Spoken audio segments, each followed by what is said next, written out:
Hey folks, today I want to talk about some relationships just cannot be saved, and that's okay. I'm Jim Miller, helping you find and keep the love of your life, although with that introduction doesn't really sound like it. You're new to the channel, smash the subscribe button, should be right over in this ballpark. Tick the bell icon, you'll be notified when I upload new content. Also, I'd ask you to give me a thumbs up, leave a comment down below. Check the description below the video, a couple of free ebooks that I give away down there, some other resources. But let's get into the content. This comes from a series of emails that I've gotten from a number of people, and I've been working with quite a few people, mostly via email. I don't do live coaching, at least not yet. I do have a full-time job. But I've had some email coaching going on with some people, and a couple of them have been unsuccessful over the last several months to reattract the ex, to make things work. And it hurts, I'll be honest with you. It does hurt. I understand that. I understand that you can't get off of the couch except to maybe go grab another pint of ice cream. Maybe you haven't showered in a week. You're in the same sweatpants and t-shirt since God knows when. You're watching reruns of some garbage on Netflix, who knows. And you're depressed and you're sad and you're down about it. It does pass. And you feel like the only thing that would make life better is if your ex would come back. And that doesn't always happen. But that's a good thing, because you have to take a look at it.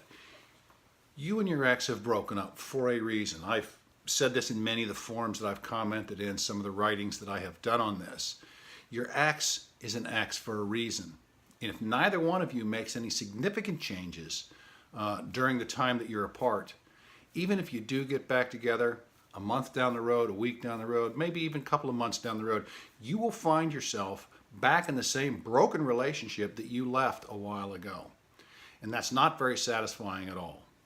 I've seen this happen time and time again. Not only have I seen it happen, folks, I have done it. I'm just going to be honest. I've done it more times than I'd care to admit. Oh, this guy's giving me all this great information, but he screwed up himself.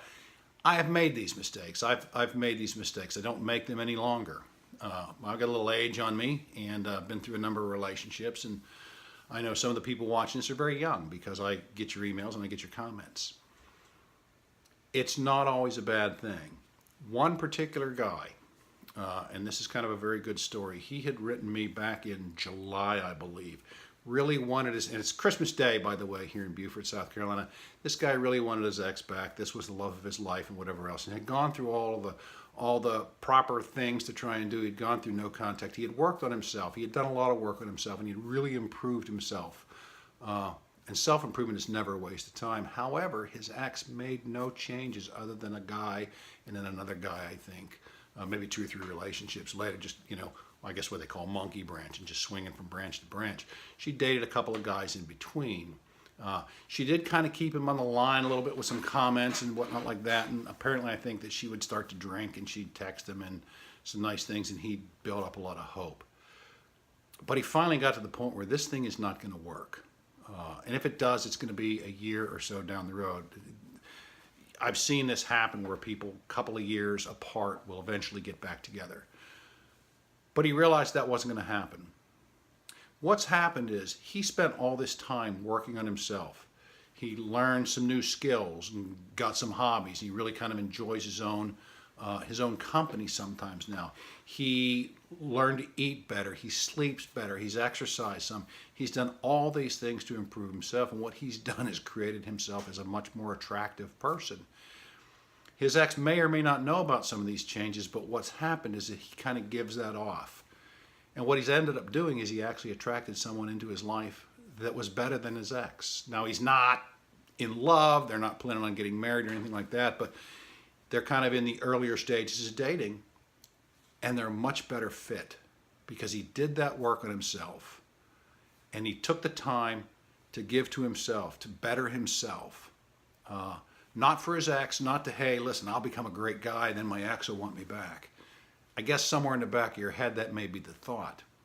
But what happened was he gave off this new air of confidence, and he gave off this new air of self-sufficiency. And this will attract other people. You kind of give off an aura. If you're depressed and you're desperate to find somebody and you're walking, you're pushing people away from you. You don't even realize you're doing it. I know I've done this. But if you're confident and you're feeling good about yourself and you find that self-love, you kind of give that off. People can sense that as you walk by. We've all done that. You've walked through the store, you've walked through a place, a public place or something, you've kind of walked past somebody, and just the way they kind of gave off, you kind of felt an attraction. And I don't mean that in a nasty way, but you just kind of felt like, hey, that person has something. You don't quite know what it is. Well, this is what happened. And like I said, he's been able to attract someone who's a better fit. I'm not saying she's a better person. She's just a better fit for him and who he is in his life. Now, could his ex come back? Maybe. Maybe somewhere down the road, she may wake up and say, wow, I had it so good. What did I do? And perhaps she'll put some work into herself as well. Who knows? But I just wanted to say that not all relationships will work out. Not all relationships get a second or a third or a fourth chance, or, you know, I've seen 5 and 6 times before and make it work. Not all relationships have that. And you have to realize that it's okay. It's going to hurt. It's going to be painful. You're going to have some mountains to climb. But when you get to the top of the peak, you'll feel better. And that's what really matters, folks. That's what really matters. It's not about who's in your life. Actually, it is about who's in your life, but you need to come first in your own life, because you're the only one you can really count on. You're the only one that'll be there for you your whole life. Anyway, folks, Jim Miller, helping you find and keep the love of your life and write a better love story. Again, comment down below if there's something you want me to talk about.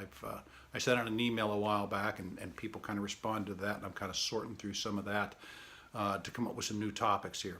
Also, check out I've started a blog. It's kind of rough yet, but abetterlovestory.com. I've got a couple of articles on there that I've written, and would be glad if you checked it out and left me your comments. Let me know what you think. Anyway, again, Jim Miller, helping you find and keep the love of your life and write a better love story. Merry Christmas, and have a great day. Good night.